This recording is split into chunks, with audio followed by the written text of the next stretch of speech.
Você sabia que as propriedades rurais e urbanas de qualquer região do país onde ocorrer a exploração de trabalho escravo devem ser expropriadas e destinadas à reforma agrária e a programas de habitação popular, sem qualquer indenização ao proprietário e sem prejuízo de outras sanções previstas em lei?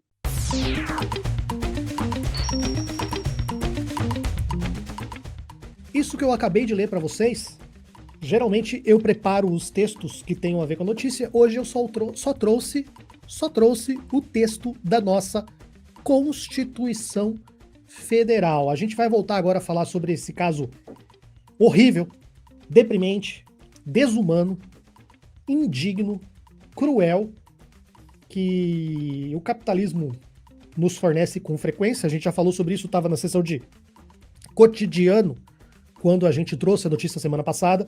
Então a gente já tem um corte aqui da semana passada, um corte bem pesado. É um corte que foi repercutido. O João, camarada João, assim disse João Carvalho, fez um react do nosso corte. Eu recomendo muito que vocês procurem e dêem uma olhada. O corte ficou excelentíssimo. Ele acrescentou muita coisa muito interessante sobre toda essa questão. Aqui no Meteoro a gente já teve outros vídeos, o próprio Anderson acho que já participou em outros vídeos aqui também com o Álvaro falando dessa situação. E as pessoas têm me procurado porque tem pipocado essa informação que está na Constituição. E aí, a gente vai falar um pouquinho sobre essa possibilidade. Essa possibilidade, ela foi aventada também pelo João Paulo Rodrigues, que é dirigente do MST e que deu entrevista para o Brasil de Fato. Para o dirigente, o caso não é isolado. O que nos preocupa é a invisibilidade do trabalho precário. Isso é o agro.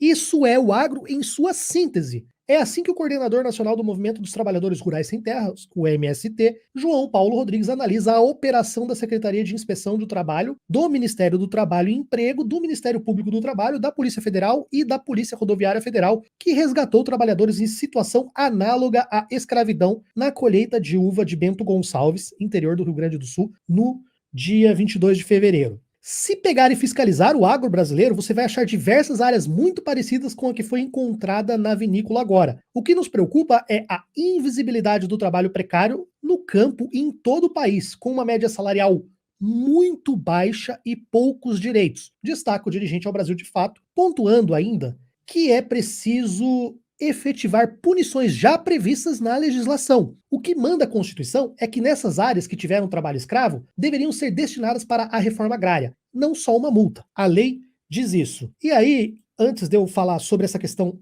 específica da possibilidade de expropriação de terra, algumas pessoas me criticaram, principalmente lá no corte do João, quando eu uso a expressão análogo à escravidão.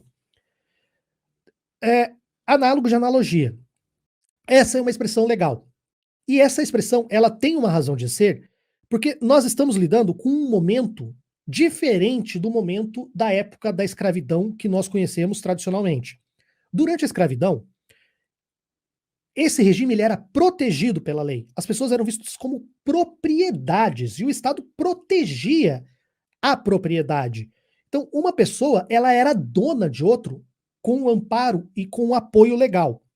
Hoje, você não pode mais ser dono, proprietário, porque a propriedade, o conceito de propriedade, seja de um carro, ela demanda uma proteção ou um reconhecimento do Estado para dizer que você é dono. Tá? Por isso, esquece anarcocapitalista falando de propriedade sem Estado. Não existe, não existe. A propriedade só existe porque existe um reconhecimento legal e da sociedade sobre aquela propriedade. E hoje não existe mais essa situação. Hoje, a escravidão, ela é ilegal, ela é criminosa. É por isso que nós falamos em análogo à escravidão, porque do ponto de vista prático, você transforma, você cria outros subterfúgios, você cria uma forma de maquiar uma relação para que ela fique idêntica à escravidão. E ela pode ser até mais cruel que a escravidão. A gente não está falando de crueldade, a gente só está falando da forma jurídica. A forma jurídica é análoga à escravidão, porque a escravidão não é mais permitida legalmente. Então é por isso que a gente usa essa expressão. Na prática, falar em escravidão ou não, tá certo. Mas quando eu falo em análogo à escravidão, eu não estou querendo usar um eufemismo.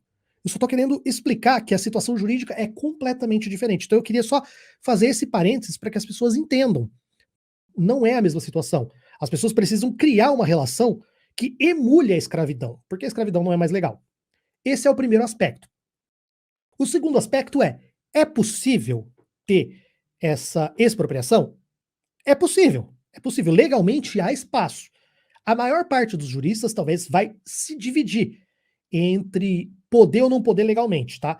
O que eu vou trazer para vocês aqui é o texto da Constituição que eu li, que é esse texto aqui embaixo, 243, as propriedades rurais e tal. Só que esse texto, ele teve uma redação, isso é importante a gente falar, foi dado em 2014. Antes, o texto constitucional, ele falava mais ou menos a mesma coisa, ele falava que podiam ser expropriadas, mas ele falava só no caso de tráfico de drogas. Se você está plantando plantas psicotrópicas lá, você pode expropriar. Agora, você pode expropriar, além do plantio de plantas psicotrópicas, também a exploração de trabalho escravo. E aí, qual que é o problema que as pessoas falam? Para você expropriar, essa norma constitucional, ela precisaria de um decreto ou de uma outra lei que regulamentasse, porque a Constituição fala, pode ser expropriado. Agora, como que vai se expropriar? Qual vai ser o procedimento legal que vai ser usado? Quem pode pedir, quem não pode pedir? E aí algumas pessoas falam, olha, você não tem uma lei regulamentando isso aí, então você não pode aplicar. Na verdade, eu discordo desse ponto de vista, porque lembra que eu mostrei para vocês que a lei ela é de 2014, que acrescentou o trabalho escravo? Antes ela falava só em plantas, né, em tráfico de drogas. E quando ela falava só sobre isso, antes de existir essa questão do trabalho escravo, nós tivemos um decreto, que é o decreto, não, uma lei, a Lei 8.257, que regulamentou a forma como se expropriaria essas terras. E ali, ela tem todo o trâmite, ela fala sobre a questão das plantas psicotrópicas, mas aí ela entra em todo o trâmite legal, como que se dá a ação, como que a ação vai correr, como que o juiz vai julgar, como que vai ser a sentença. Então, de certa forma, aquele artigo, ele já foi regulamentado. Se você pegar aquela lei que regulamenta a expropriação, ela já está perfeitinha, já está redonda para você aplicar para o caso de trabalho escravo. Outra coisa que eu acho que era bom importante falar, nós temos dentro do direito administrativo, nós temos duas ferramentas para você tirar a propriedade de alguém. Uma é a desapropriação e outra é a expropriação. A desapropriação é quando você tem uma terra ou algo que vai ter uma utilidade para o governo estadual, municipal, federal, e aí o prefeito, o governador ou o presidente, ele vai e faz um decreto declarando determinada área como uma área de utilidade pública. Depois ele vai e negocia e indeniza aquela pessoa. Então, isso acontece muito, por exemplo, quando você vai construir uma estrada, você tem que passar a estrada, vai ter que passar dentro da fazenda de alguém, uma estrada. Então você vai e desapropria e você indeniza aquela pessoa, tem uma indenização, e essa indenização é pela terra e eventualmente pelas benfeitorias. Se você tiver que destruir um prédio, tiver alguma coisa, você vai ter que pagar, não só pela terra, mas pelas benfeitorias. Então, ela é indenizado. A expropriação não, a expropriação ela é uma punição. O artigo constitucional ele é bem claro, você vai tirar sem indenização. Então, nós já temos essa possibilidade. O que poderia impedir, talvez, é que já tivemos várias expropriações com relação a tráfico de drogas. Em algumas situações, acontecia a seguinte situação: alguém planta, por exemplo, eu arrendo a terra de alguém, ou eu alugo um imóvel, e nesse imóvel eu planto maconha, né? Gente, eu sei que é um absurdo a gente estar falando disso em 2022 ainda, mas pela lei. Se eu plantei maconha no imóvel, plantei 6 pés de maconha no fundo do quintal, aí a polícia vem e pega, em tese aquele imóvel ele pode ser expropriado. Mas o proprietário às vezes não sabia disso. E como é que fica essa situação? E aí, com relação a essa situação, isso chegou no STF e nós temos um acordo, uma decisão do STF, que é do ministro Gilmar Mendes, que diz que a expropriação prevista no artigo 243 da Constituição pode ser afastada, ou seja, ela pode não acontecer desde que o proprietário comprove que ele não incorreu em culpa. Ainda que, agora eu vou meter um juridiquês nervoso aqui, ainda que invigilando ou ineligendo. O que significa isso aqui? Significa que, vamos pegar o caso das vinícolas. O caso das vinícolas, de acordo com essa legislação aqui, eu vou deixar na tela porque eu vou ter que usar a expressão invigilando e ineligendo. O cara da vinícola, o dono do imóvel, que pode ser terceirizado ou não, tem que comprar, porque nós estamos falando não necessariamente da vinícola, mas nós estamos falando da propriedade do imóvel, do terreno. Se o proprietário da terra onde se desenvolveu, onde aquelas pessoas estavam lá apanhando para trabalhar, comendo comida estragada. Se o proprietário da terra não conseguir comprovar que ele não sabia, ele pode perder sim essa terra. E quando nós falamos que a culpa é invigilando, é porque assim, invigilando eu posso não estar lá diretamente. Aí entra até a questão das vinícolas. Se as vinícolas forem donas dessas terras ou de algumas dessas fazendas. Invigilando é o seguinte: eu não estou pessoalmente lá, mas eu tenho um funcionário meu que está cuidando para que não tenha nada de errado. E se eu não fiscalizei essa situação, eu tenho dever de fiscalização, não fiscalizei, eu caí em culpa invigilando, então não vai dar para aplicar, tá? A não ser que, por exemplo, eu coloque um cara lá e o cara consegue me enganar o chefe que tá tendo trabalho escravo. E eu acredito que ninguém vai acreditar nessa tese, que o capataz, que pagou 40 pau de fiança à vista, tava enganando o patrão. Tava enganando o patrão e tendo trabalho escravo lá, e ele que tava lucrando com isso. Eu duvido. Ou em elegendo, que é quando você escolhe alguém que seria incapaz de... Você falar assim, não, tem alguém cuidando lá, fiscalizando? Tem. Aí você põe uma criança de 12 anos, sei lá, alguém que não tem condições de vigiar, entendeu? Você põe uma pessoa que, por exemplo, sei lá, não vou dar um exemplo capacitista, mas sei lá, você põe uma pessoa que é surda, cega e muda pra fiscalizar, não sei. Não, acho que talvez soe capacitista esse meu comentário, perdão se for o caso, mas foi só uma ideia de analogia que eu tive aqui que me veio na hora. Então assim, se você não fiscalizou ou não colocou alguém que pudesse fiscalizar, você ainda incorre em culpa. Então, trocando em miúdos, voltando aqui pra gente, desculpa, fiquei muito tempo com a tela de decisão judicial, que é uma coisa horrível, chata pra cacete, juridiquês.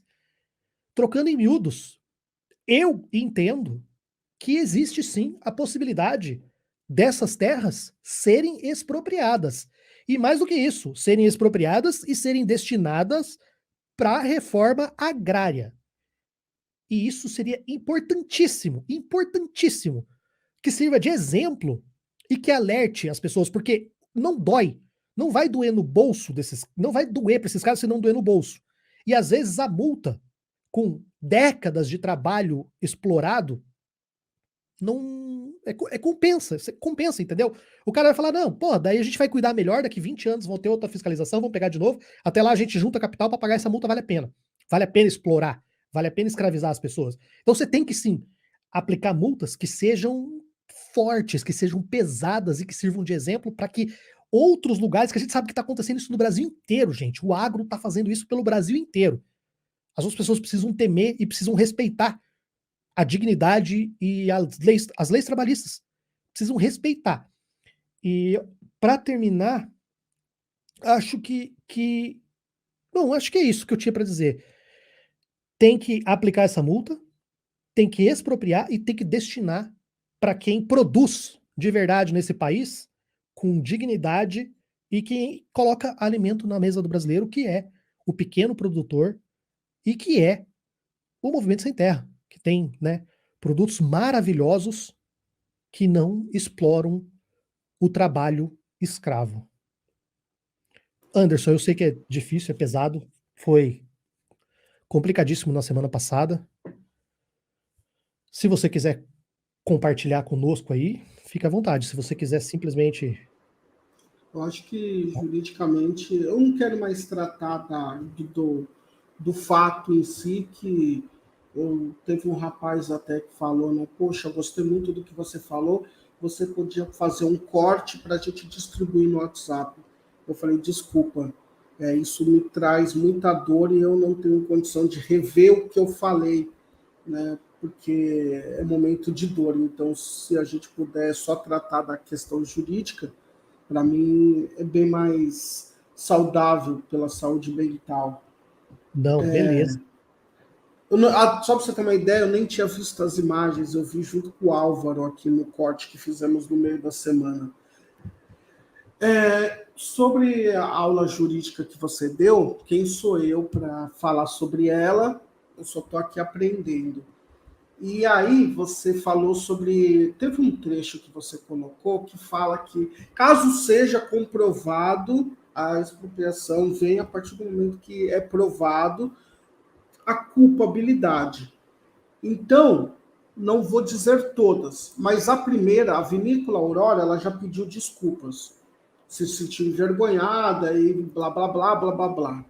Ou seja, então já existe a culpabilidade, a culpa de uma. Uma já, quando ela pede desculpa, ela já contribui. Então essa é uma que poderia ser expropriada. Mas esse papo, ele volta de tempos em tempos no Brasil, porque infelizmente, volto a dizer, a escravidão não acabou, ela só se modificou durante os períodos, né? Então, o que foi dado de mão de obra para, assim que termina a escravidão aqui no Brasil pela Lei Áurea, a falsa abolição, o que trouxe europeus, japoneses para ir para as fábricas, e que não aconteceu com a população negra e indígena, a gente volta aqui a essa questão triste de sempre ver esse público nos empregos precarizados.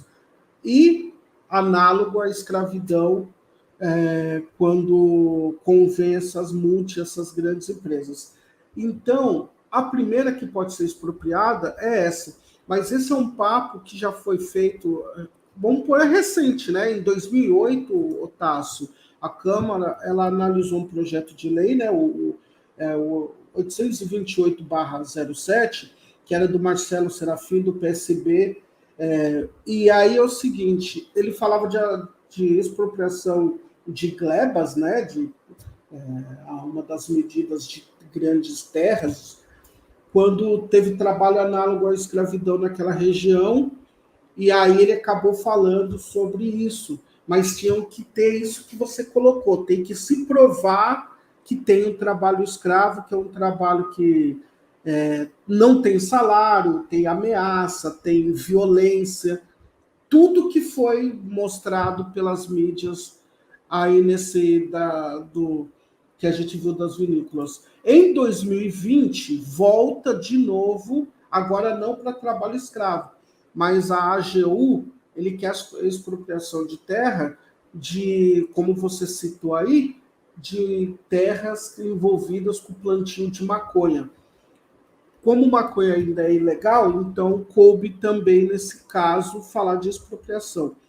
A questão aqui, Tasso, eu vou ser bem sincero, eu não sei qual é a punição, mas tem que ter uma punição. Compreende? Se vai expropriar, se vai prender, se vai fechar, se não pode ter aquela sensação de impunidade, meu amigo. Sério mesmo. É como o 8 de janeiro. A gente não aguenta mais. Não pode ser confortável para os canalhas viverem no Brasil. É sobre isso no final das contas. Essa é a minha questão, e de todos aqui, que esse chat aqui, eu estou aprendendo a conhecer cada dia mais as pessoas que vêm no Meteoro, mas pelo que eu percebo, 80%, 90% são pessoas que acho que corroboram dessa opinião. Não aguentamos a impunidade, compreende? Porque o país que dá 80 tiros de advertência no músico, assassina Marielle Franco, Ágata, que põe negros em condições precárias de trabalho, vai lá, o Galo, só existe o Galo por causa da violência dessa reforma trabalhista para o pessoal de aplicativo. Né? Então a gente sempre... E a gente não pode errar, né? É um país onde o negro, o indígena, o pobre não pode errar. Se eu falar uma bobeira aqui, eu vejo o pessoal recriminando um erro que eu tenho. Agora você vê gente fazendo coisas absurdas e as pessoas tentando justificar, sabe, de uma forma ou de outra. A gente não aguenta mais essa impunidade. Não pode essa balança pender. Quando a Maju, eu quero aproveitar esse espaço para dar um beijo no coração da Maju, que fez o Carnaval da Globo, errou o nome da escola de samba e parece que ela fez uma coisa horrenda. Parece que... Não, Maju, você foi maravilhosa, parabéns, continue, você é nossa força, você é a continuidade do trabalho de Glória Maria. Tem em mim uma pessoa que está aqui para te apoiar, porque não é fácil ser negro e negra em espaço de poder no Brasil, de todas as formas. Então, sinta-se abraçada. E, em contraparte, eu vejo gente protegendo mais ao direito de beber o vinho, outros querem defender Americanas. Não, gente, eu estou nem aí para as empresas. Eu estou aí para que elas se sustentem de forma humanizadas para o trabalhador, compreende, Tássio? Ah, mas se você quer que a Americanas... alguém falou em algum momento, eu quero que acabe a Americanas. Não é questão que eu quero que acabe a vinícola. O que eu não quero é que o trabalho continue escravizado, porque hoje é ela, daqui a pouco passa um ano, vem uma outra empresa. E eu já li nos nossos chats e comentários aqui no Meteoro que no Sul tem outros lugares, que se for pesquisar outras fazendas, então o que nós queremos é que tenha punição, que não passe impune. A gente já sofre, a gente já é punido. Quando o Temer faz essa reforma trabalhista, já é a primeira chicote no povo, que é uma coisa absurda. Eu lembro que a gente trouxe, eu tenho um programa na Fora, amanhã eu vou levar até gente do MST na Fora, que quiser assistir, para falar também das questões do MST. E aí a gente vê, meu, como é esse país, né? Como esse país é. Eu vendo gente defendendo, o MST invadiu. E a pessoa fica mais preocupada pela terra do que pelo trabalhador que precisa de ter terra. O Brasil tem umas coisas loucas e eles precisam pagar por isso, tá, senhor? Porque senão, o que vale a gente vir aqui todos os dias? O que vale você ter um STF? O que vale você ter promotores sérios?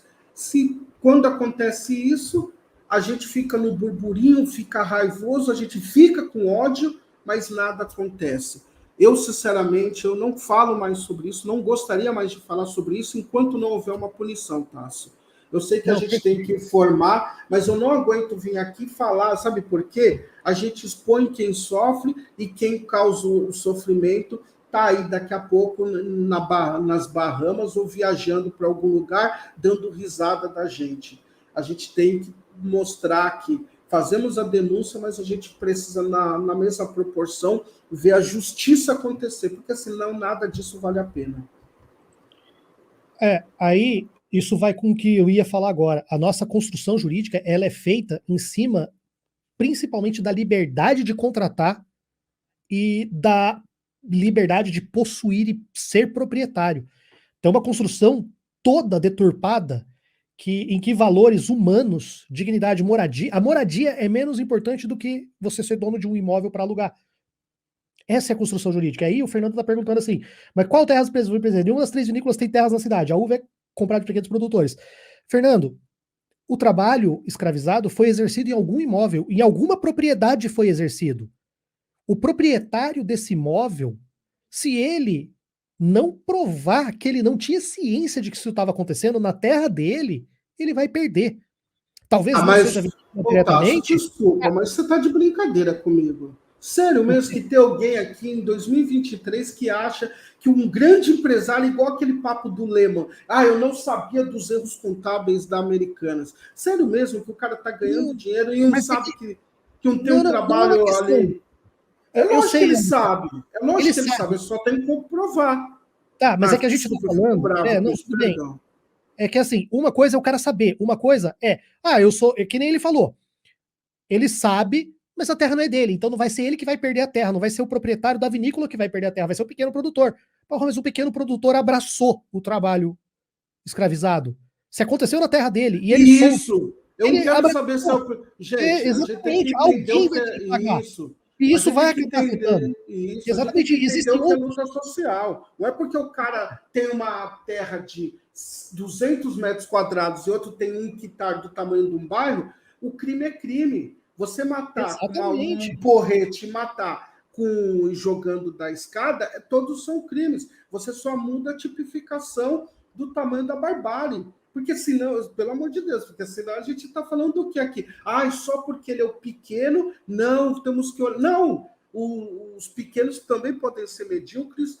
O golpe, gente, o golpe dado no Brasil não foi feito só pelas grandes instituições, as grandes emissoras. Foi dado de várias formas. Desde aquele seu vizinho que ficou lá falando que o PT roubou, e ficou inventando, ficou trocando fake news, até os grandes organismos. Porque senão, desculpa, tá? Sabe porque tem coisa que não dá mais pra gente ouvir em 2023, compreende? A gente tá falando de vida humana, gente, pelo amor.